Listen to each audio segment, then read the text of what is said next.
Buenas tardes con todos. A continuación, el grupo 3 realizará el análisis de la película Crimen y Castigo.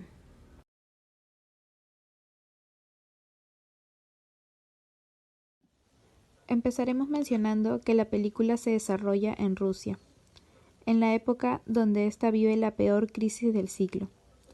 El país vive el nivel de pobreza y criminalidad más alto de la historia. Los niños y las familias afrontan una época de hambruna y esto se ve reflejado en las vidas miserables que llevan los personajes a lo largo de toda la película.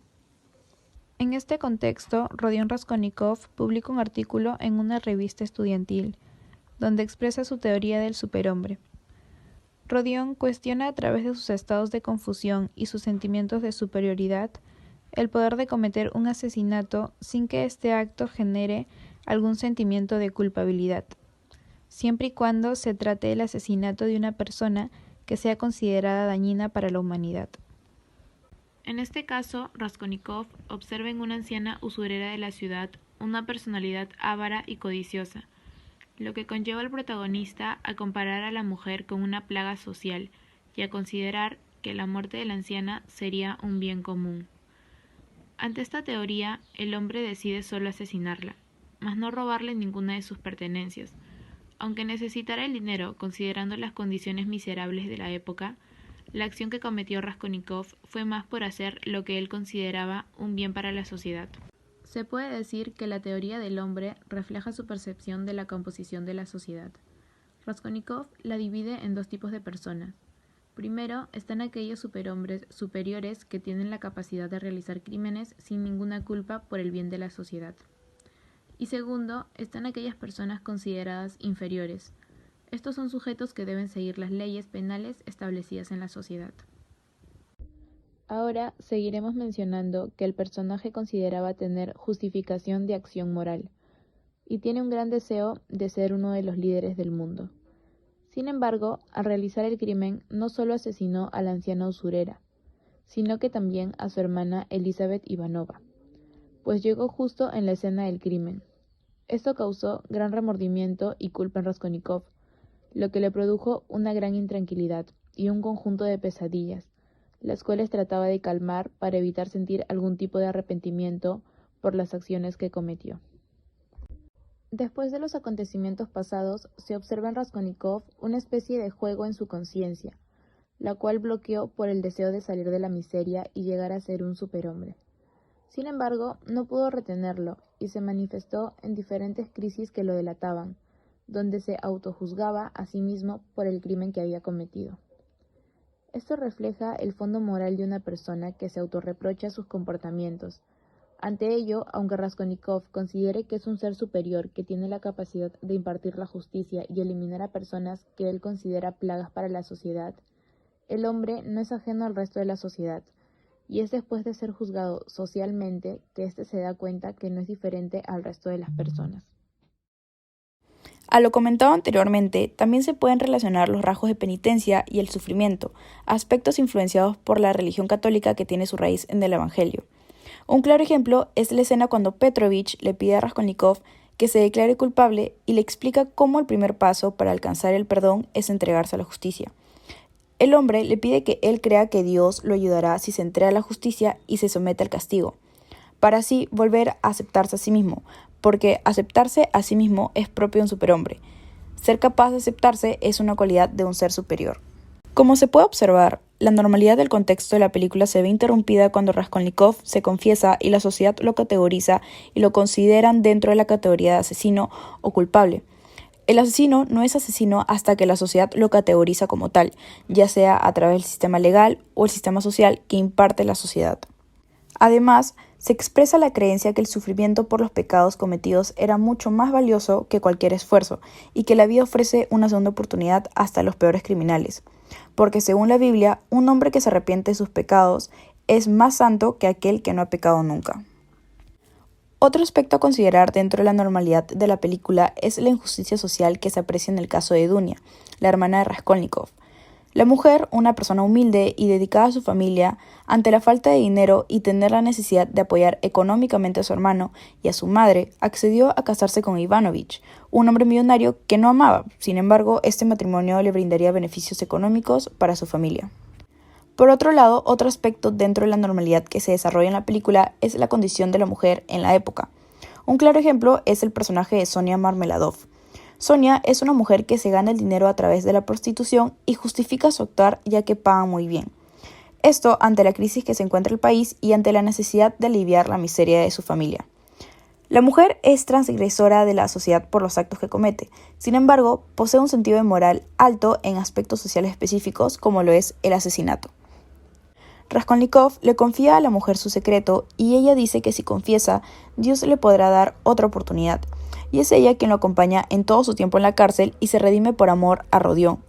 Y luego de las demostraciones de afecto hacia Raskolnikov en todos estos años, el hombre termina reconociendo su amor hacia la joven y encuentra su razón para concluir su condena, para estar con ella para toda la vida.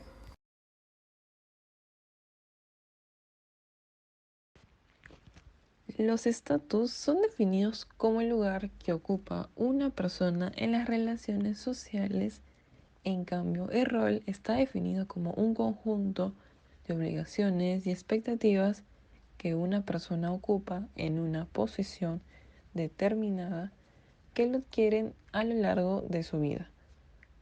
Por ejemplo, los individuos pueden representar roles en la sociedad teniendo un determinado estatus, como es el caso de un profesor, madre, hijo, empleado, alumno, entre otros. Los estatus y roles sociales en la película se encuentran de una manera muy marcada, pues podemos encontrar uno de estos ejemplos en el protagonista, ya que él es parte de las personas con bajos recursos económicos. Asimismo, podemos encontrar a Lucine, que era el jefe del protagonista, y la relación que tenían ellos dos era bastante diferenciada por los roles sociales que tenían. Sobre todo esto se puede notar en la parte donde le entrega una cantidad de dinero por el supuesto artículo que había elaborado Rodion.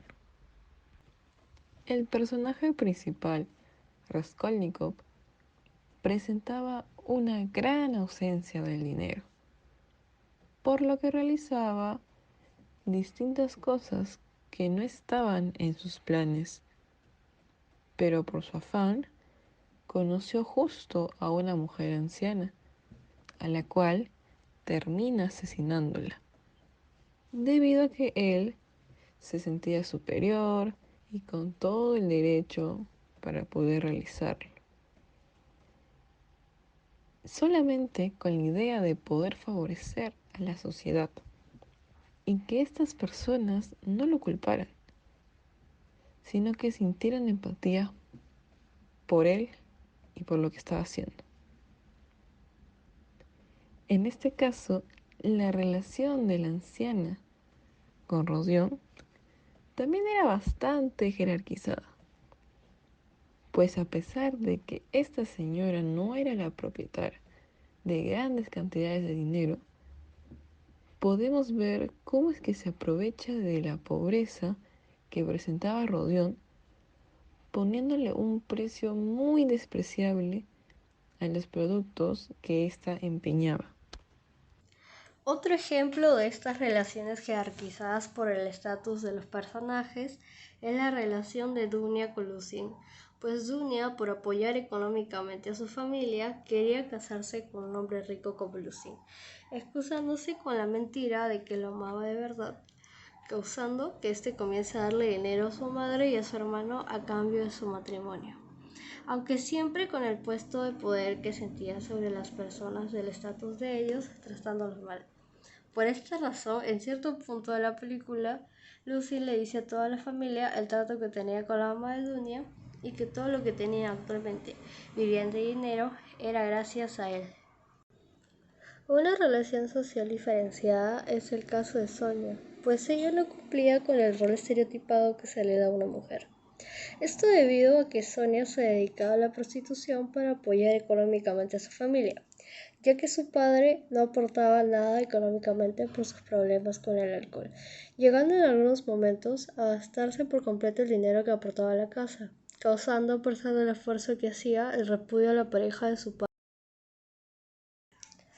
Para que los ejemplos dados queden con más claridad, se definirá qué son las relaciones jerarquizadas. Las relaciones jerarquizadas son las categorías entre los géneros de diferente nivel, ya sea de manera socioeconómica, simbólica o de interacción.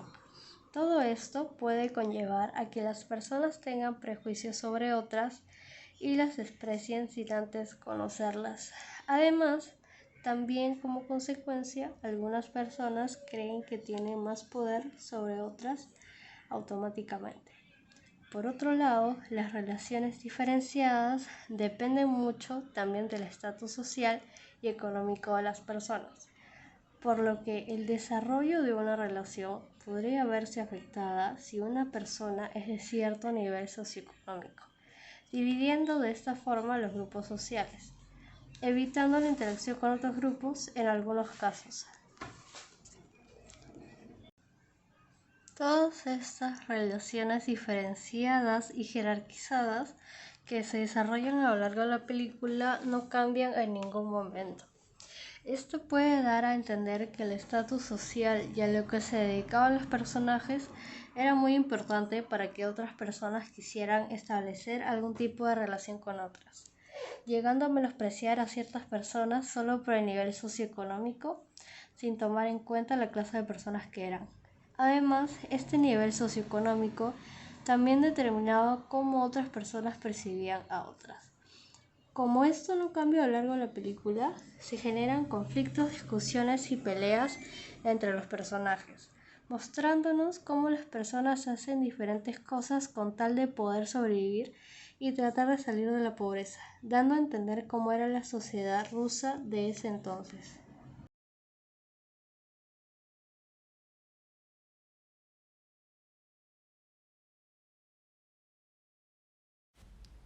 En la película Crimen y Castigo se puede evidenciar muchos casos de cambio de los personajes, tanto como en sus vidas, como en sus trabajos, como en muchos otros aspectos. Hay que recordar que existen varios tipos de cambio. Existen los cambios de forma, los cuales son cambios radicales, la estructura real, la cual cambia por periodos, y la forma estructural, la cual permanece estable. Además, sabemos que cada uno de estos cambios pueden transformar a la sociedad. Ahora veremos en el caso del asesino, nos vamos a centrar en su pensamiento. Podemos ver que antes de la acción, o sea, de cometer el delito, Rodion tenía un pensamiento diferente. Bueno, en esta escena, donde Rodion platica con su amigo sobre el artículo que se fue publicado en el periódico, ahí Rodion expresa que la gente tenía derecho a cometer delitos graves como Rodion lo hizo, fue matar. Es porque en el momento del crimen el asesino perdía la capacidad de razonar, la voluntad y la poca prudencia que le quedaba. Ahora analizaremos el caso después de la acción, el pensamiento después de cometer el delito. En la escena se ve que Rodion, al llegar al departamento, menciona que el castigo ha comenzado. Este es un pensamiento diferente que tenía antes de cometer el delito, pues este se refiere a la culpa o el pecado que cometió, pues ya era consciente de lo que había hecho. Además podemos ver que la culpa lo estaba matando internamente, pero tenía miedo de enfrentar el castigo que lo esperaba. Porque recordemos en una escena anterior, cuando le confiesa a Sonia que él había sido un asesino, él dice que había matado a un piojo, había matado a una persona repugnante del mundo, por lo que este pensamiento cambió en la estadía de la cárcel. Ahora podemos ver en esta escena donde conversa con el policía sobre qué pasaría o qué castigo tendría que tener el asesino, por lo que el policía ya sospechaba que Rodion era el asesino de las dos mujeres. Pues el policía menciona sobre que tenía que pasar el castigo para poder sobrevivir. Después de esta conversación, Rodion cambia el pensamiento y esto se ve reflejado ya que de poco tiempo después se entrega a la policía y declara ser culpable del asesinato de las dos personas. Ahora, el pensamiento después del castigo en la estadía en la cárcel de Siberia. Rodion, al salir en la cárcel, sintió que estaba rejuvenecido, libre, despertó emociones, cosa que antes no lo había hecho. Se dice que algo sintió en el corazón, algo traspasó su corazón. Se estremeció, se arrepintió de sus pecados, por lo que en su estadía en la cárcel cambió el pensamiento, pues ya no tenía el pensamiento de antes, pues si no era una persona nueva. El cambio y la continuidad van de la mano, y eso se puede apreciar dentro de la película, al igual que muchos ejemplos. Acá les traigo uno, el cual es que la familia del protagonista se queda sin dinero, que no tiene los recursos para poder mantener los estudios del protagonista, y es por ello que deja la carrera de Derecho. Y aquí se puede ver un cambio y continuidad, ya que la vida de estudiante de Derecho, de universitario, del protagonista, ya no está, termina. Pero la vida normal, entre comillas, del protagonista continúa, permanece. Otra escena en la que se puede encontrar un cambio es cuando el protagonista, su amigo, el policía y otro policía están en el sauna y el protagonista habla con el detective acerca del tema de los asesinatos. Y este le pregunta, ¿qué pasaría si encuentra al asesino o la asesina de estas dos señoras que fallecieron? Y este recalca de que si encontraría a los asesinos, al asesino, a las asesinas, a la asesina de que cometió estos crímenes, probablemente tendría un ascenso o cambiaría a un cargo mayor. Aquí podemos apreciar cómo existe una estructura real dentro del sistema, el cual es el ser policía, el ser detective, el ser jefe y entre otros tipos de cargos que van cambiando con el paso del tiempo, por periodos. Y esto también contiene una forma estructural, ya que a pesar de que la estructura del sistema sigue estable, el cargo, las personas que ocupan estos puestos en el ámbito policial se cambian por periodos, por diversos factores.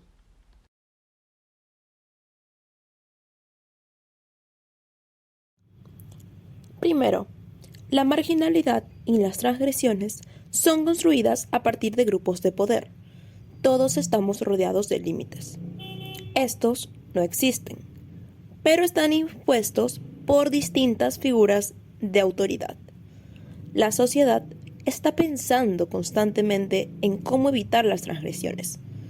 Y cuando las personas transgreden una o varias normas, se vuelven marginales. Un marginal es una persona que se encuentra en los márgenes del sistema ideal del comportamiento del ciudadano. Los transgresores, que se vuelven marginales, tienen poderes de destrucción al orden. Además, el marginal ha roto con las cadenas que nosotros aún tenemos, como es el ejemplo de un asesino, en este caso, Raskolnikov. En esta película, el personaje principal, quien acabamos de mencionar, se creía un ser superior por pertenecer a la clase de hombres que pueden asesinar a seres despreciables que no aportan en nada bueno a la sociedad. Y así, con esa creencia, fue como Raskolnikov asesinó de un hachazo a la vieja usurera, mujer que prestaba dinero a cambio de objetos de valor.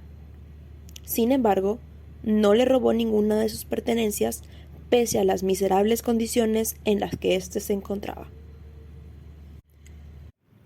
Este piensa que el crimen que cometió no debería generar culpabilidad, pues se trata de la muerte de alguien dañino para la sociedad. En este caso, Raskolnikov cometió doble asesinato, hecho que definitivamente transgrede la ley y debería ir a prisión, pues ya es un asesino. Entonces, Raskolnikov era un ser marginal que merecía ir a la cárcel, pero temporalmente se encontró entre la sociedad como si nada hubiera pasado. Y es como podríamos asociarlo a nuestra realidad, pues los marginales están entre nosotros. Sin embargo, no son parte de. Además, Raskolnikov explicó la existencia de los seres extraordinarios, pues decía que estos tenían el derecho, no legal, sino el derecho moral a cometer crímenes, a derramar sangre, sin importar en absoluto el hecho de tener que transgredir cualquier ley. También mencionó a los seres ordinarios, quienes eran inferiores, pues solo viven en la obediencia y no tienen la capacidad de violar las leyes.